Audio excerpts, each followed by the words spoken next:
Assalamualaikum warahmatullahi wabarakatuh. Halo Bapak, Ibu guru calon guru penggerak angkatan 8.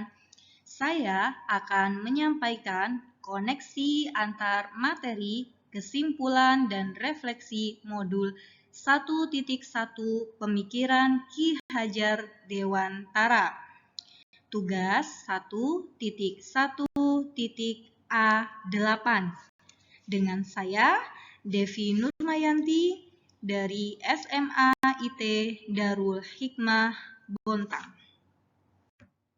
Bapak dan Ibu guru, pendidikan dan pengajaran berjalan beriringan.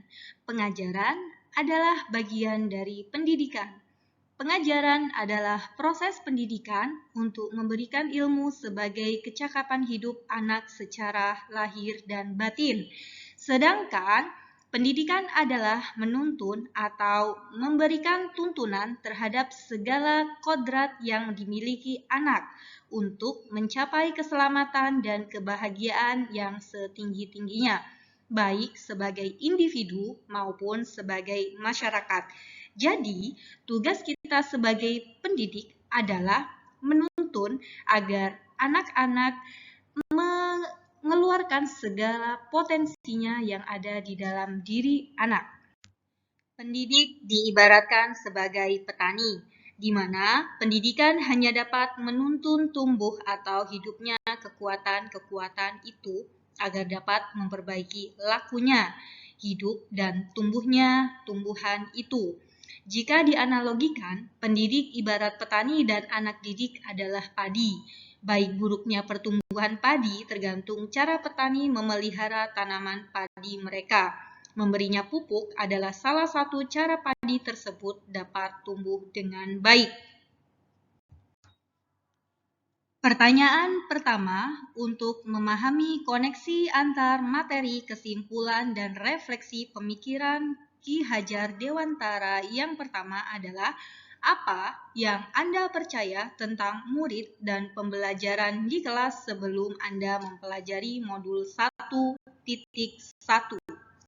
Di modul 1.1 ini, dalam pembelajaran saya berpikir pendidikan hanya transfer ilmu pengetahuan. Ketuntasan KKM lebih penting daripada memahami karakter siswa. Siswa sebagai objek pembelajaran, pembelajaran berpusat hanya pada guru atau teacher center. Tidak peduli apakah murid faham materi karena hanya berfokus pada capaian materi. Siswa hanya diminta menghafal materi dan saya merasa gagal jika banyak siswa yang tidak tuntas saat evaluasi. Apa yang berubah dari pemikiran atau perilaku Anda setelah mempelajari modul ini? Tentunya saya menyadari bahwa apa yang saya pikirkan dan saya lakukan selama ini adalah kurang tepat. Saya menyadari bahwa aspek pembelajaran harus menyeluruh. Aspek pendidikan terdiri dari afektif, kognitif, psikomotorik, spiritual, sosial, dan budaya. Dari keenam aspek ini, kita sebagai seorang pendidik harus dapat menggali potensi-potensi yang ada di dalam diri anak. Dan tentunya kita harus menyesuaikan dengan kodrat alam dan kodrat zaman.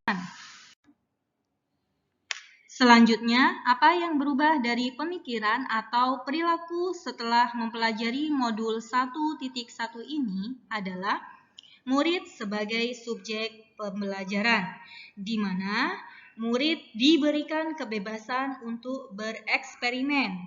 Kedua, murid diberi kebebasan untuk mengemukakan pendapat. Dan yang terakhir adalah murid diberi kebebasan untuk berkreasi. Jadi, di sini saya sebagai seorang pendidik memberikan kebebasan dan keleluasaan siswa untuk dapat mengeksplor segala yang ada di dalam pikirannya. Selanjutnya, Guru sebagai fasilitator pembelajaran. Jadi, guru bukanlah sebagai pembimbing yang utama. Jadi, guru bertugas hanya sebagai pendamping siswa dalam pembelajaran. Ketiga, guru harus ikhlas. Selanjutnya, memahami karakter siswa, dan yang terakhir adalah memahami karakter siswa sesuai dengan kodratnya. Pertanyaan terakhir, apa yang dapat segera Anda terapkan agar kelas Anda mencerminkan pemikiran Ki Hajar Dewantara? Yang saya terapkan dalam proses pembelajaran di kelas adalah, pertama, merancang pembelajaran interaktif dan menyenangkan atau student center. Jadi, di dalam kelas, antara pendidik dan siswa saling berkolaborasi. Pendidik hanya bertugas mendampingi siswa, mengarahkan agar siswa dapat memahami segala pembelajaran yang ada. Kedua, menerapkan pembelajaran abad 21, antara lain berpikir kritis, komunikasi, dan kolaborasi, atau konsep merdeka belajar. Yang terakhir, pembelajaran yang menuntun, bukan menuntut. Jadi, tugas dari seorang pendidik di sini adalah menuntun segala kodrat yang ada di dalam siswa. Seorang anak diibaratkan sebuah kertas kosong yang masih samar-samar. Jadi, kita sebagai seorang pendidik hanya bertugas mengarahkan atau menerangkan kembali garis-garis samar tersebut. Semoga video ini menginspirasi. Salam bahagia Bapak dan Ibu Guru Penggerak. Saya akhiri. Assalamualaikum warahmatullahi wabarakatuh.